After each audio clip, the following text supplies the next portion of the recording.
Hello people on Bandra Bakar. I am here today in the Fatehpur Sikhri fort. As I told you earlier, the Salim Chishti Mazar and the fort, I am doing it on the same day, but the video is separate.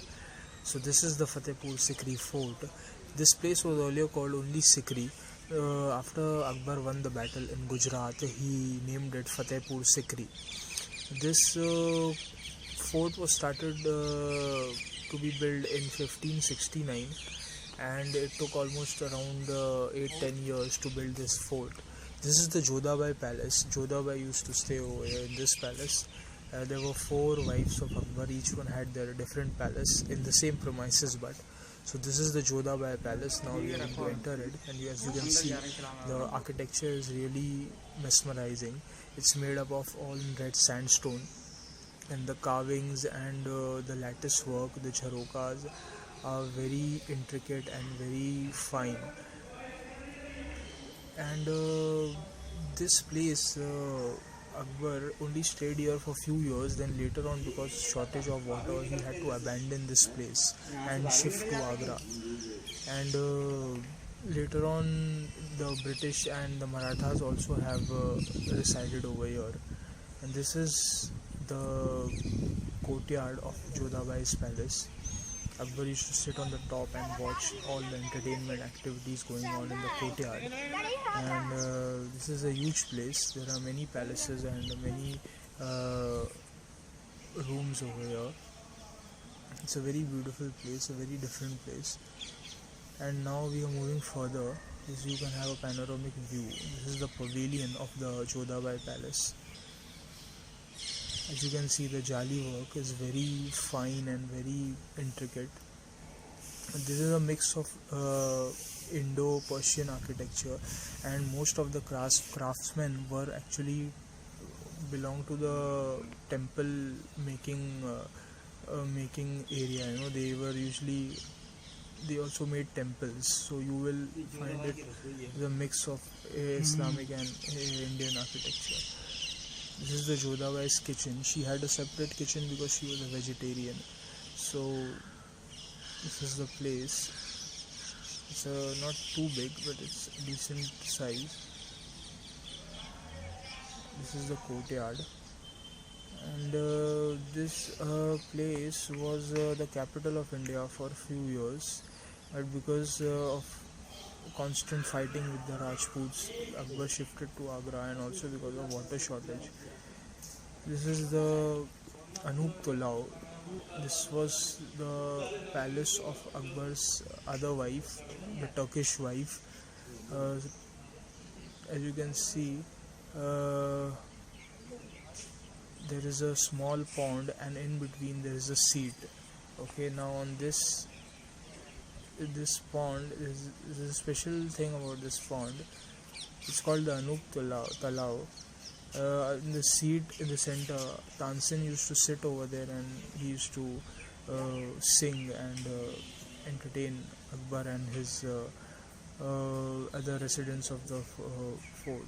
This pond looks very shallow, but actually it's 30 feet deep. It's very deep, and it's very dangerous. They usually don't allow you to go on over there, and advise. As you can see, there are warning signs all over. And this is the private quarters of Akbar. He used to rest over here in front of this talao. This is the bed of the Akbar. Akbar used to sleep on this bed. It's quite tall in height, almost 5 feet, I think.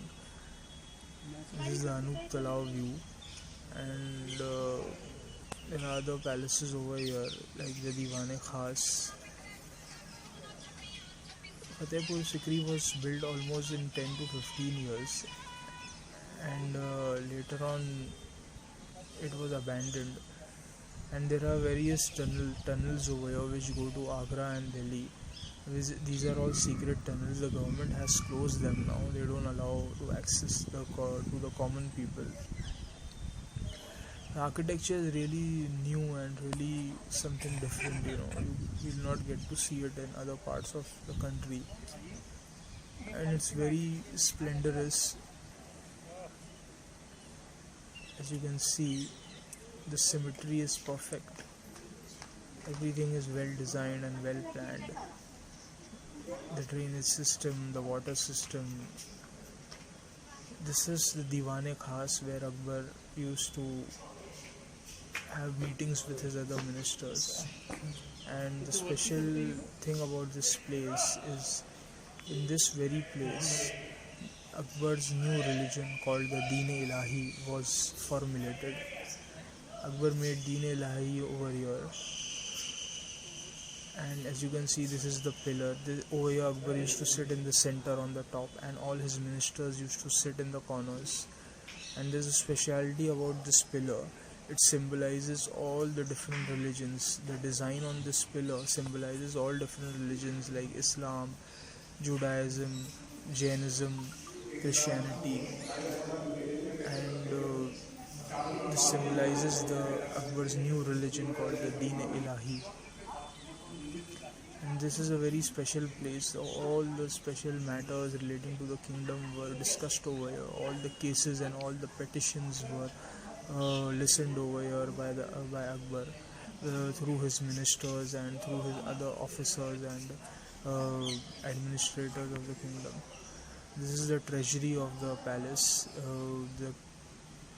The accountant, as you can say, the accountant used to have all his accounts and all his information relating to revenue collections stored over here. The fort is, you should visit once over here to experience it by your own self, the history of the Mughals and how good they were in building things and administrating kingdoms and formulating fiscal policies, social policies. This is the talao behind the fort for water storage purposes. Now it's very dirty. The water is not edible at all. Cannot be. As you can see, these are some of the views which I am showing you of the Sikhri fort.